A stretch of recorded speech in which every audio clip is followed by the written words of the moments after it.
Pernahkah kalian berpikir tentang hal-hal aneh yang terjadi di dunia ini? Misalnya, apakah ikan merasa haus? Padahal ia hidup di air.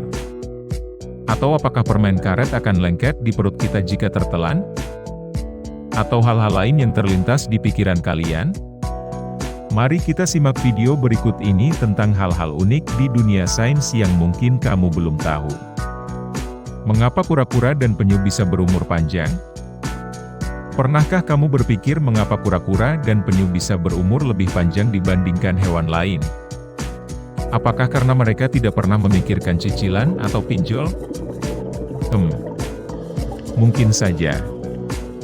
Ada seekor kura-kura yang berusia 189 tahun dan diberi penghargaan sebagai hewan darat tertua di dunia oleh Guinness World Records.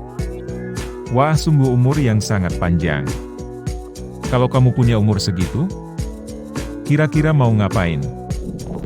Menurut Jordan Donini, Profesor Biologi dan Ekologi Penyu, mengatakan penyu bisa hidup selama 50-100 tahun. Menurut penelitian sains, DNA yang terdapat di dalam tubuh kura-kura dan penyu lebih tahan terhadap kerusakan. Sehingga mereka bisa hidup lebih lama dari hewan lainnya, bahkan manusia.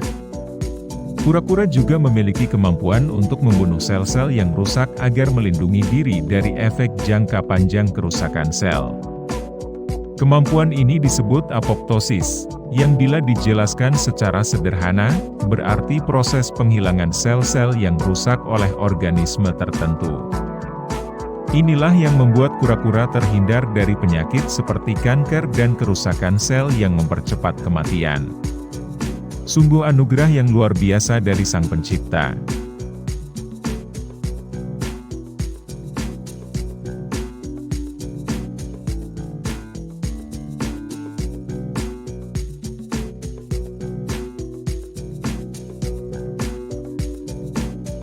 Apakah berbahaya jika kita tidak sengaja menelan permen karet?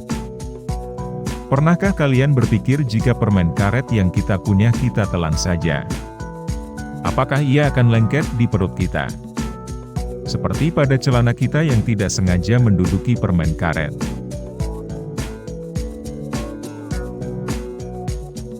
Banyak mitos yang berkembang mengatakan bahwa permen karet tidak bisa dicerna oleh sistem pencernaan. Apakah kamu percaya mitos tersebut? Atau apakah kamu sendiri pernah menelan permen karet? Jika pernah, apa yang terjadi padamu? Apa perutmu lengket? Tentu saja tidak.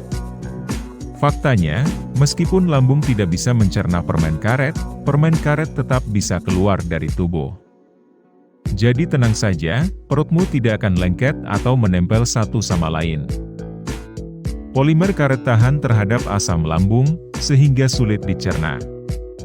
Bagian dari polimer karet tersebut berpindah ke usus besar dan dikeluarkan. Begitu juga dengan biji-bijian, seperti biji jeruk yang tertelan secara tidak sengaja. Jadi jika kamu pernah berpikir bahwa biji-bijian yang kamu makan akan tumbuh di perutmu, tenang saja, itu tidak akan pernah terjadi.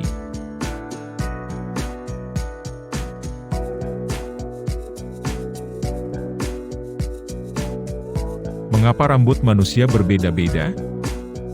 Kamu pasti sering melihat perbedaan rambut pada manusia. Ada yang ikal, keriting, lurus, hitam, pirang dan lain sebagainya. Menurutmu, mengapa hal ini bisa terjadi?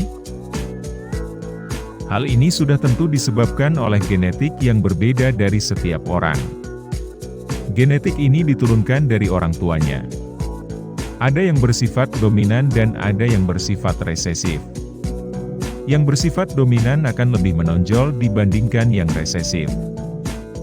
Nah, gen dengan sifat dominan ini dapat menutupi karakter lain, dan membentuk variasi gen. Hal inilah yang mempengaruhi penampilan fisik dan perbedaan karakter pada manusia. Jika kamu merasa genetikmu kurang bagus, cobalah jika kamu menikahlah dengan orang yang memiliki genetik yang lebih bagus, dan pastikan orang tersebut mau.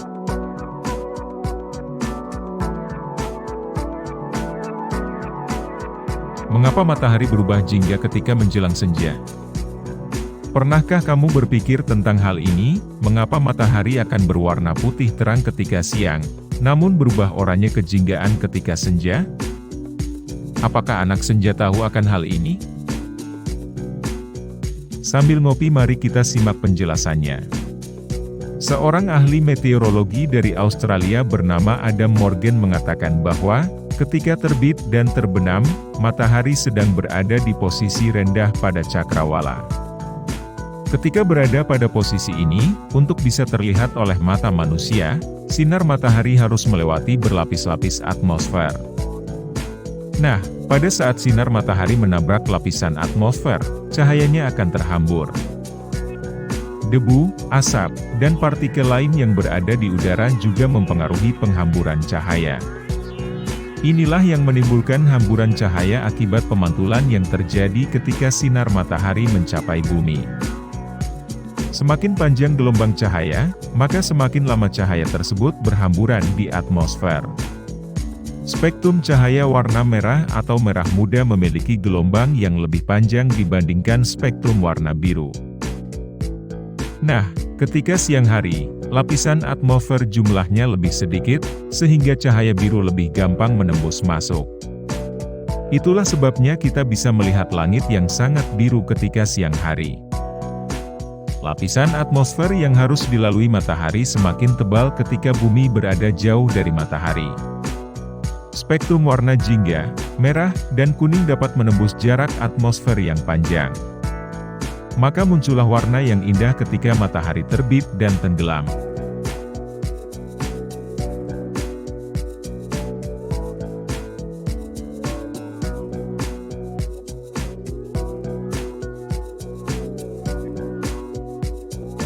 Apakah ikan juga bisa merasa haus?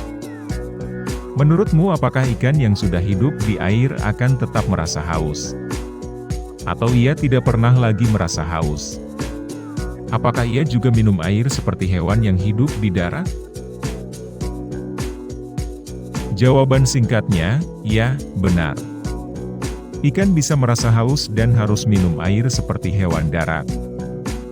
Beberapa jenis ikan bertulang seperti ikan cod, tuna dan lainnya, mempunyai cara unik untuk memasukkan dan mengeluarkan air dari tubuhnya.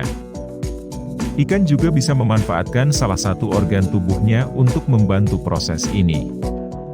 Mereka menggunakan insang dan kulitnya untuk membuang air, yaitu dengan cara mengendalikan kadar garam dalam tubuhnya.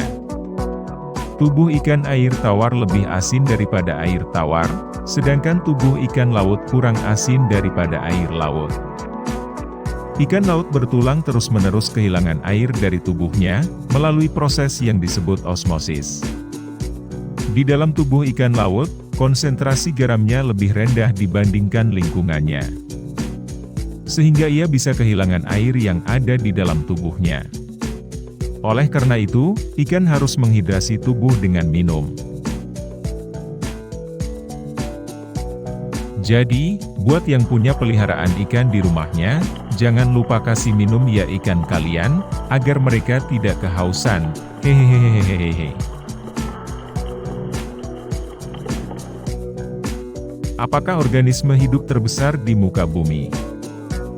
Menurutmu organisme apa yang terbesar yang ada di bumi? Apakah paus? Nyatanya, paus bukanlah organisme terbesar di muka bumi, melainkan jamur. Ya, jamur. Koloni jamur dapat dikategorikan sebagai sebuah organisme hidup. Hal inilah yang menyebabkan jamur Armillaria ostoyae menjadi organisme terbesar yang hidup di bumi. Koloni jamur ini tumbuh seluas 22.000 hektar di Hutan Nasional Oregon Malheur, dan fakta lainnya yang tak kalah seru, ternyata jamur ini juga merupakan jamur tertua yang berumur sekitar 2.400 tahun. Baik, sekian dulu informasi tentang sains di video kali ini. Gimana? Nambah wawasan kamu bukan? Tunggu video-video selanjutnya ya. Terima kasih sudah menonton. Bye-bye.